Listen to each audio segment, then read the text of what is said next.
الحمدللہ وکفا والصلاة والسلام علی عبادہ الذین اصطفی اما بعد۔ نماز کے احکام و مسائل ذکر کیے جا رہے ہیں۔ آج کے اس درس میں 3 موضوع پر گفتگو کی جائے گی۔ قرآن مجید سے دیکھ کر قرات کرنا، قرات کے شروع میں اور بعد میں سکتہ یعنی کچھ دیر کے لیے خاموش رہنا، اسی طرح قرآن مجید کی بعض آیات کا جواب دینا، اور کتنی آواز میں قرات کرنی چاہیے۔ یہ مسائل کو آج ہم ذکر کریں گے۔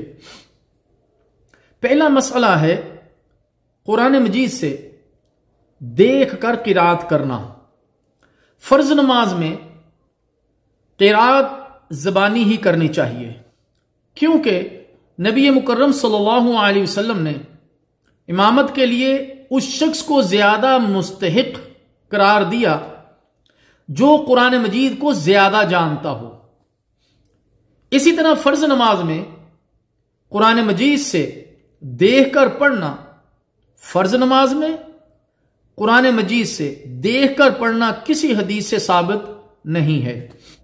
نفل نماز میں بھی قرات زبانی کرنی چاہیے، لیکن اگر کوئی دیکھ کر قرآن مجید سے دیکھ کر تلاوت کرتا ہے تو اس کی گنجائش ہے۔ اس کی دلیل صحیح بخاری میں موجود ہے کہ سیدہ عائشہ صدیقہ رضی اللہ تعالی عنہا کو ان کا غلام ذکوان قرآن مجید سے دیکھ کر امامت کرواتا تھا۔ اگلا مسئلہ ہے قرات کے شروع میں اور بعد میں سکتہ کرنا، کچھ دیر کے لیے خاموش رہنا۔ قرات کی ابتدا میں اور بعد میں 2 سکتے ہیں۔ رسول اللہ صلی اللہ علیہ وسلم سے یہ ثابت ہے، جو کرنے چاہیے۔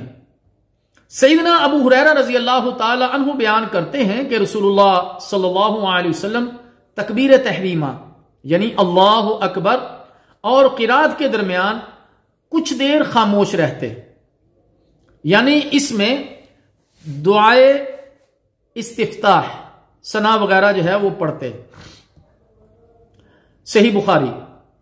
سیدنا جابر بن سمرہ رضی اللہ تعالیٰ عنہ بیان کرتے ہیں کہ رسول اللہ صلی اللہ علیہ وسلم 2 سکتے فرمایا کرتے تھے، یعنی 2 جگہ پہ خاموشی اختیار کرتے۔ ایک نماز کے شروع کرتے وقت یعنی قرات سے پہلے، اور دوسرا جب قرات سے فارغ ہو جاتے یعنی رکوع سے پہلے۔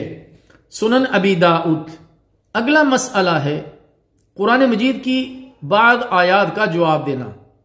قرآن مجید میں بعض آیات ایسی ہیں جن کو پڑھنے کے بعد ان کا جواب دینا چاہیے، لیکن یہ فرض نماز میں ثابت نہیں ہے۔ اس کی مکمل تفصیل ہم انشاءاللہ تعالی مقتدیوں کے مسائل میں انشاءاللہ اس کو ذکر کریں گے باذن اللہ، لیکن یہاں پر ہم اس کا 1-2 مثال آپ کے سامنے بیان کیے دیتے ہیں۔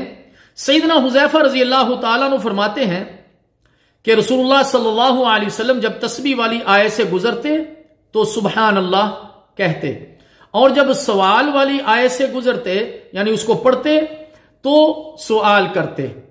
سورۃ الاعلی کی پہلی آیت کے جواب میں یعنی سبح اسم ربک الاعلی، اس کے جواب میں سبحان ربی الاعلی پڑھنا جائز ہے۔ سنن ابی داؤد۔ کسی بھی حساب والی آیت کے جواب میں اللہم حاسبنا حسابا یسیرا پڑھنا چاہیے۔ صحیح ابن خزیمہ۔ اگلا مسئلہ ہے کتنی آواز سے قرات کی جائے۔